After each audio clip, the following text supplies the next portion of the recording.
Canada spent $6.4 billion to build a brand new bridge. They handed Michigan joint ownership without asking for a single dollar in return. They used American steel. They hired American workers. And then Donald Trump looked at that entire arrangement and declared, "This bridge will not open." The next morning, Mark Carney picked up the phone, called Trump directly, and delivered 4 simple facts that Washington had no way to dispute. Canada paid for it. Michigan already owns half. American steel was used. American workers helped build it, and I look forward to its opening.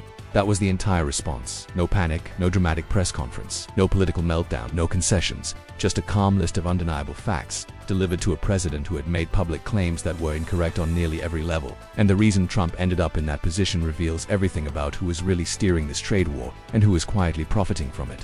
Today, we are breaking down why Trump targeted this bridge, what he completely misunderstood, who would actually benefit from keeping it closed, and why Carney's 4-sentence phone call became one of the most effective counterattacks of the entire trade conflict. But before we get into the full story, if you enjoy detailed analysis like this, hit the like button and subscribe to stay informed on the stories that actually matter. To understand what happened, we need to start with one key question. Why did Trump choose the Gordie Howe International Bridge as his target? Because the truth is, Trump's post was never really about the bridge itself. The bridge was simply a tool, a pressure point, a hostage. The real targets were 3 Canadian decisions that had been building frustration in Washington for months. First, Ontario's provincial government began running television advertisements attacking American tariffs. Second, Ontario removed American alcohol from provincial store shelves as direct retaliation for Trump's tariff campaign. And third, Prime Minister Mark Carney had just returned from Beijing with a major trade breakthrough. That deal reduced Chinese tariffs on Canadian canola from 85% down to 15%. And opened nearly $7 billion in new export opportunities for Canada. Washington viewed that agreement as aggressive. Trump's Truth Social post listed all 3 grievances directly: Ontario's alcohol bans, Canada's dairy protections, and Carney expanding trade ties with China. The bridge was never the issue. The bridge was leverage. A $6.4 billion infrastructure project sitting at the border, waiting for final steps before opening, and requiring American approval to operate. Trump saw it and believed he had found something Canada could not afford to lose, so he threatened to block it. But what Trump failed to understand was that this bridge was a project he had already supported himself. He had endorsed it, he had funded it, and he had publicly called it essential. And even worse for him, the details of who owned the bridge, who paid for it, and who would profit from it were all public record. What happened next was not diplomacy. It was a president issuing demands over a project he clearly did not understand. The Canada-Michigan crossing agreement from 2012 is not classified. It is not hidden. Canada agreed to pay for the entire construction cost. Every dollar. Michigan contributed nothing. In return, Michigan received joint ownership of the finished bridge, half of it, for free. And once Canada recovers its construction costs through toll revenues, Michigan becomes eligible to collect 50% of all net toll profits going forward. That means the state of Michigan stands to earn billions in long-term revenue from a bridge it did not pay to build. This deal was signed by Republican Governor Rick Snyder. It was negotiated over years by officials from both countries. It was reviewed and approved by the U.S. State Department, which issued the presidential permit in 2013, allowing the project to move forward. And it was later endorsed by Donald Trump himself. In 2017, Trump signed a joint statement alongside Prime Minister Justin Trudeau, describing the Gordie Howe Bridge as a vital economic link between the 2 countries. Then in December 2019, Trump's administration approved $15 million in U.S. customs funding for the bridge. So Trump did not just allow this bridge to be built during his first term, he supported it, he financed it, and he publicly praised it. That is why Trump's Truth Social post created such an immediate backlash, because in that post, Trump claimed Canada owned both sides of the bridge and that the United States needed to be compensated before allowing it to open. But that claim directly contradicted the 2012 agreement. It contradicted the 2013 State Department permit. It contradicted the 2017 statement Trump signed himself. And it contradicted the 2019 funding bill passed under his own administration. Nearly every major statement Trump made was factually wrong. The bridge was not built with virtually no U.S. content. American steel was used on the Michigan side. Canada does not own the American side of the bridge. Michigan has owned half of it since the day the agreement was signed, and the United States was never denied compensation. Michigan was handed half ownership and future toll rights without paying a single dollar up front.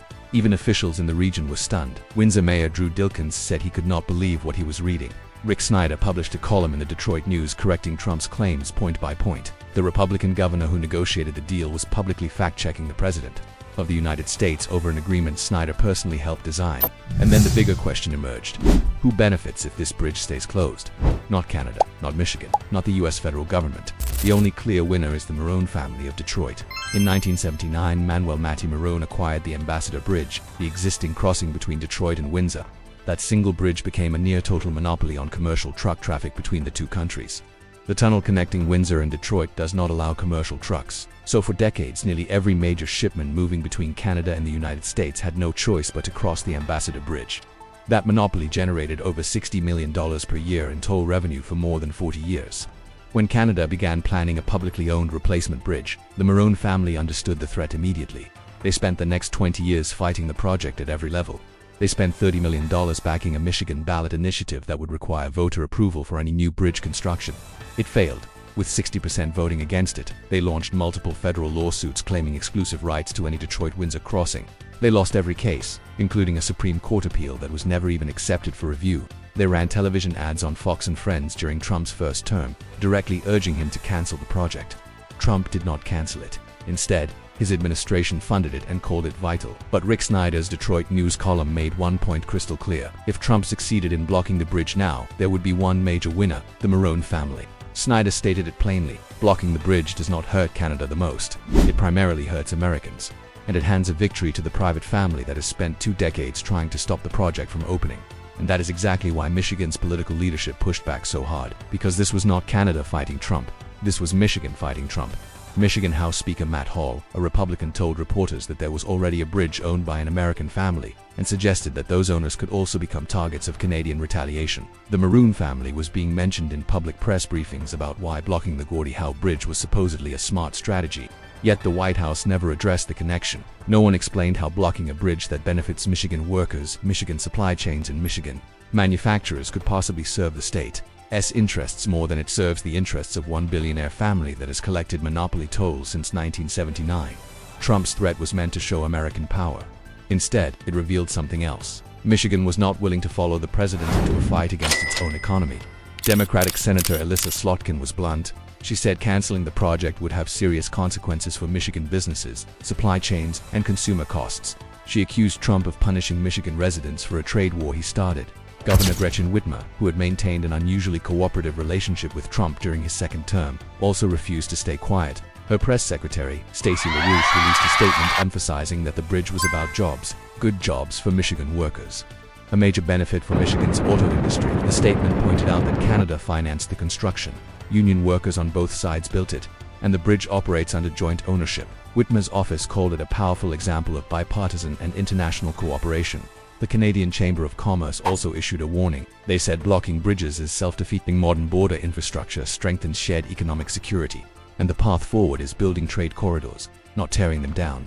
Then Rick Snyder published his column. The Republican who negotiated the original agreement, designed the ownership structure, and secured Michigan's 50% stake in a $6.4 billion bridge at zero cost, wrote that Trump's threat makes no sense. He said the stoppage would primarily harm Americans, and he again pointed out that the biggest beneficiary would be the Marone family. Michigan's pushback was not emotional, it was practical, because the Gordie Howe Bridge solves a real problem that has cost American businesses money for decades. The Ambassador Bridge was built in 1929. It is nearly 100 years old. On the Canadian side, the bridge connects to city streets in Windsor, forcing commercial trucks to navigate traffic lights, intersections, and urban roads before reaching the highway. That costs time, and in logistics, time is money. Every trucking company, auto manufacturer, and supply chain operator moving goods across the Detroit River pays the price for those delays. The Gordie Howe Bridge eliminates that problem. It connects directly to Ontario Highway 401 on the Canadian side and Interstate 75 on the American side. Freeway to freeway. No city streets, no traffic lights, no outdated road network designed for a different century. A University of Windsor study estimated that the new bridge could reduce crossing times by up to 20 minutes. Over 30 years, that time savings translates into $2.3 billion in reduced costs for trucking and industry. That money benefits American manufacturers, American shippers, American logistics companies, and American workers. The bridge also solves one of the biggest vulnerabilities in North American trade. If the Ambassador Bridge shuts down for any reason, heavy commercial truck traffic across the Detroit River stops completely. The tunnel cannot handle commercial trucks. There is no alternative route, a mechanical failure, a structural emergency, a protest blockade. Any disruption could create a complete shutdown on a corridor that handles nearly a quarter of all Canada's merchandise trade. the integrated North American auto industry would immediately feel the impact. Parts that cross the border multiple times during production would stop moving. Factories would stall. The Gordie Howe Bridge provides redundancy. It makes both economies stronger. Blocking it does not protect the United States. It locks in a vulnerability that both countries have been trying to eliminate for 25 years. Trump's post went live on the evening of February 9, 2026. Carney called him the next morning, and Carney did not need to argue. He simply laid out the facts. Canada paid billions for the bridge. Michigan and Canada share ownership under the 2012 agreement. Both Canadian and American steel were used, and both Canadian and American workers built it. Then Carney stepped outside and spoke to reporters on Parliament Hill. He did not appear concerned. He described the bridge as a symbol of cooperation. He said he looked forward to its opening. He emphasized how important it is for commerce, tourism, and daily crossings between Canadians and Americans. He also assigned U.S. Ambassador Pete Hoekstra, who is from Michigan and understands the importance of the project, to help stabilize discussions. Then Carney added one final comment. He said Canada's women's hockey team was going to beat the Americans that day. 4 facts. 1 diplomatic assignment. 1 hockey joke. After the call, the White House released a statement saying it was unacceptable for Canada to own the bridge entirely. But Canada does not own it entirely. Michigan owns half. That had been publicly stated by Carney, by Michigan's governor's office, by Rick Snyder, and by multiple news organizations within hours of Trump's original post. The White House was responding to a version of the situation that had already been corrected repeatedly.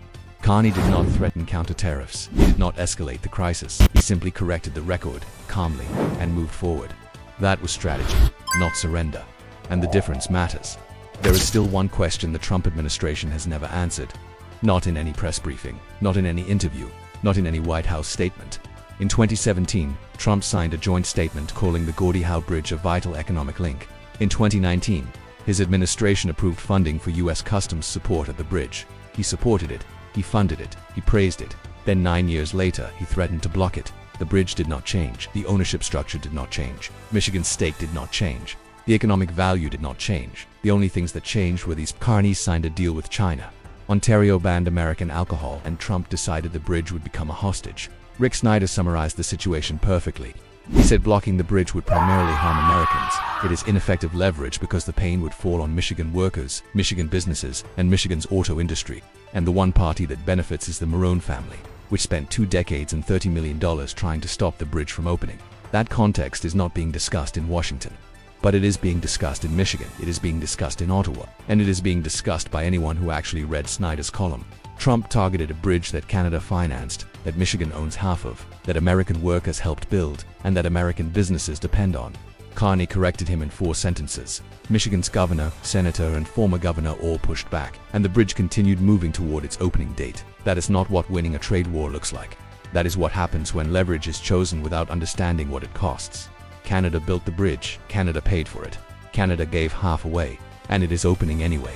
6,000 Canadians will cross that bridge every day to work in Detroit. 8,000 trucks will travel between the 2 countries through a crossing that cuts 20 minutes off every commercial journey. The auto industry will gain a redundant route that strengthens the supply chain, and the Marone family will finally face the competition that spent $30 million trying to prevent. Trump tried to stop all of that with a single Truth Social post. Carney answered with 4 sentences. And the bridge is still opening. That is not weakness, that is control.